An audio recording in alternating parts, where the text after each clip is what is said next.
United Arab Emirates paper The National reports that the contents of a secretly recorded video threaten to gravely embarrass Israeli Prime Minister Benjamin Netanyahu and the Obama administration. The film was shot, apparently without Netanyahu's knowledge, 9 years ago, when the government of Ariel Sharon had started re-invading the main cities of the West Bank to crush Palestinian resistance in the early stages of the Second Intifada. On a visit to a home in the settlement of Ofra in the West Bank to pay condolences to the family of a man killed in a Palestinian shooting attack, he makes a series of unguarded admissions about his first period as prime minister from 1996 to 1999.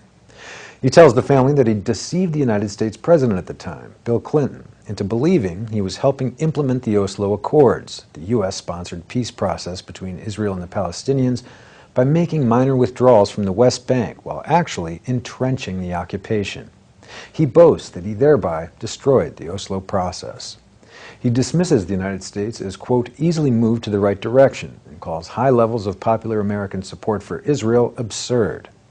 He also suggests that far from being defensive, Israel's harsh military repression of the Palestinian uprising was designed chiefly to crush the Palestinian Authority led by Yasser Arafat so that it could be made more pliable for Israeli diktats. The contemptuous view of Washington Netanyahu demonstrates in the film will confirm the suspicions of many observers, including Palestinian leaders, that his current professions of good faith should not be taken seriously.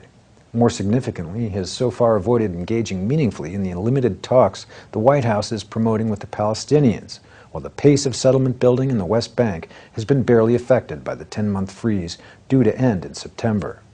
In the meantime, planning officials have repeatedly approved large new housing projects in East Jerusalem and the West Bank that have undercut the negotiations and will make the establishment of a Palestinian state, viable or otherwise, far less likely.